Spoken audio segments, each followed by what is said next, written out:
Bonjour et bienvenue dans votre édition. Demain, TLT passera sur le canal 31 de la TNT. Dans votre journal ce soir, les journées citoyennes concernent aussi les détenus et les prévenus à la prison de Saïs. Le logement d'urgence, qu'en est-il en ces temps hivernaux? Et enfin, le salon des métiers d'art au parc des Expos jusqu'au 16 décembre. Pour la première fois, la maison d'arrêt de Saïs a organisé avec l'armée la journée défense et citoyenneté. Le but du programme, transmettre aux jeunes détenus des cours sur le devoir du citoyen en France et ailleurs. Les 400 spécialités proposées par l'armée permettront peut-être aux jeunes d'avoir une conception démystifiée de cette institution. Pourquoi avoir organisé cette journée? Parce que les personnes détenues incarcérées au sein de cet établissement sont des jeunes détenus juste privés de liberté. Ils ont les mêmes droits à l'intérieur de la prison qu'à l'extérieur. Donc de par ce fait, ils ont exactement le même programme en termes de journée droit de citoyenneté que les autres jeunes à l'extérieur. Ils sont volontaires, donc nous on met tout en œuvre pour pouvoir leur permettre d'avoir les outils en sortant pour pouvoir espérer à la réinsertion. 11 jeunes de 18 à 24 ans étaient présents pour cette journée, semble-t-il tous très attentifs et participatifs, au dire des militaires instructeurs présents sur place. Réaction d'un jeune. Franchement, la première chose, d'avoir qu'est-ce qui se passe dans le monde, qu'est-ce qui se passe dans société et de soutien et de droits de l'homme, de qu'est-ce qu'on a le droit, qu'est-ce qu'on doit faire, et qu'est-ce qu'on est responsable de nous-mêmes, et voilà. Ça fait partie du soutien de société. Et un rappel pour nous, et peut-être pourquoi pas une chance. Chaque année, plus de 720 000 jeunes participent aux journées défense et citoyenneté, y compris maintenant les jeunes qui sont en train de purger leur peine. Un moyen qui pourrait encourager les dispositifs de réinsertion pour un nouveau départ dans la vie. La FNARS et le collectif Interassociation continuent à se mobiliser pour les sans-abri. En Midi-Pyrénées, les retards d'équipement au niveau logements sociaux et hébergements d'urgence se font sentir plus que dans d'autres régions. 40 logements pour 1000 habitants contre 70 de moyenne nationale. Et pour les places d'hébergement, il faudrait créer pour rejoindre la moyenne 931 places sur la région, dont 207 à Toulouse. On était à 60 places l'année dernière, supplémentaires pendant la période d'hiver. 180 places sont en train d'être ouvertes. Ceci dit, ce que l'on constate, c'est qu'en période de grand froid l'année dernière, et y compris en comptant des réponses de type squat, c'est 450 personnes qui ont été accueillies. Autre solution d'urgence, l'utilisation de bâtiments disponibles. Alors qu'en pense la FNARS? C'est le rôle de l'État ou d'un ministère que d'appeler à la solidarité, à la mobilisation de tous. Mais de notre côté, on va ouvrir un lieu. Mais ensuite, on les accompagne comment, ces personnes? Donc même si on trouve des lieux, il y a la question de l'aménagement.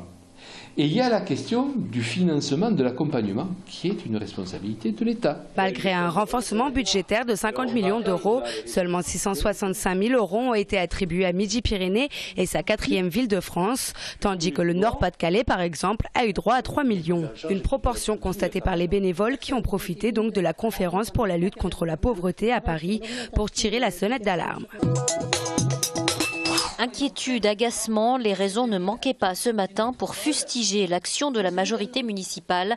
Le groupe d'opposition Toulouse Métropole d'Europe a dénoncé notamment la lenteur de l'action de Pierre Cohen et de ses équipes sur le dossier sécurité de la ville. Une méthode de concertation à revoir pour le PDU, la non-maîtrise des dépenses de fonctionnement. Et dans le domaine de la santé, le mystère de l'oncopole toulousain, toujours pas de patron. Un poste qui, selon François Chollet, est vide de sens. Cette personne-là n'aura pas les moyens d'agir. Elle n'aura pas les moyens de nomination, elle n'aura pas les moyens d'allouer l'espace, elle n'aura pas les moyens de gestion des budgets. Or, je pense que cette fonction est tout à fait nécessaire. Sur l'échéance 2014, la droite est en marche. Oui, mais quelle droite? Jean-Luc Moudinque, Christine Deveyrac ou Toulouse Métropole d'Europe? Le but et l'objet et l'envie et le souci de chacun, dans notre groupe en tout cas, et c'est de réunir dans une liste des sensibilités, droite, centre-droit, centre-gauche, les gens de l'UMP, société civile, les fameux 3 tiers, avec à la tête de cette liste celui ou celle qui sera susceptible de rassembler le plus largement pour pouvoir se présenter aux Toulousains. Nous sommes une équipe parce que nous savons faire, c'est le leitmotiv inspiré sans doute du président du Stade toulousain. Toujours est-il que Toulouse Métropole d'Europe a une ambition bien affichée, reconquérir la ville en 2014. La décentralisation au cœur des débats ce matin lors d'une conférence donnée par Martin Malvy à Sciences Po Toulouse. Pour le président de la région, il faut mettre un peu d'ordre dans la Maison France. La réforme en cours doit clarifier les compétences de chacun. À l'État de dire voilà ce que je fais, voilà ce qui est de ma compétence, ça je ne vous demande pas d'y participer, c'est ma compétence propre. Vous, je vous transfère telle ou telle compétence qui est propre, c'est vous qui l'exercez. Au département, le social, par exemple, à la région, je prends l'exemple des trains régionaux, c'est vous et vous seul.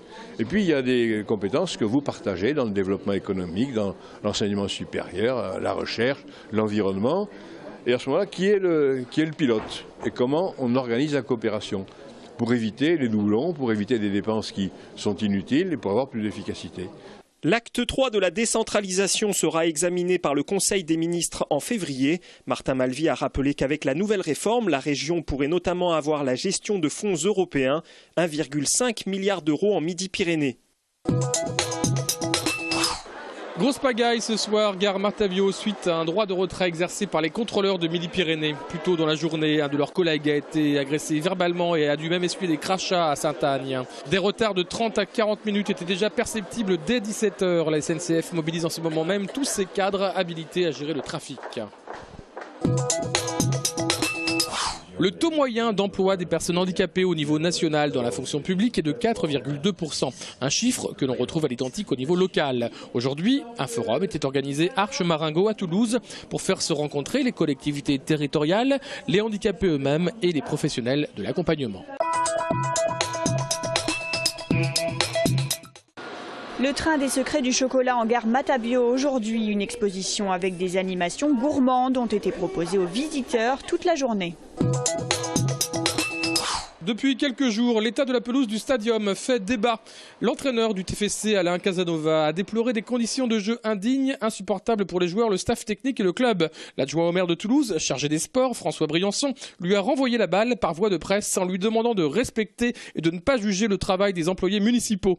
Hier, en conférence de presse, l'entraîneur a indiqué qu'il n'était pas enclin à changer sa façon de jouer. Quelques travaux devront être effectués d'ici samedi, un partout, la balle au centre. À l'approche des fêtes, le salon des artisans d'art peut être l'occasion de trouver des cadeaux originaux, faits main et souvent uniques. Bijoux, mosaïques, vêtements, mobilier et même depuis cette année tableaux, il y a le choix. Mais les belles choses ont un prix et les visiteurs l'ont bien compris. Tout dépend selon les objets bien évidemment, mais des prix à l'image de la beauté de chaque objet présenté, donc de très belles choses. Il y a des choses chères, mais il y a des choses qui méritent leur prix, parce qu'il y a beaucoup de création, de travail, d'artisanat. Mais il y a également des choses plus simples, abordables et très sympathiques. Abordable dans l'ensemble, oui, c'est pas excessif. C'est le travail, c'est la création. Ça, c'est vrai que c'est merveilleux. Sur les 200 exposants présents, un quart d'entre eux exposent pour la première fois. Façonnés dans le respect des traditions ou issus de technologies innovantes, les objets ont en commun de représenter les régions françaises. Alors le zinc, il est produit dans l'Aveyron. L'usine, elle s'appelle La Vieille Montagne. C'est la seule usine en France qui fabrique les feuilles de zinc. Donc c'est 100% aveyronnais entre le bonhomme et les feuilles de zinc. Le parc des expositions de Toulouse accueille le salon des artisans d'art jusqu'au 16 décembre.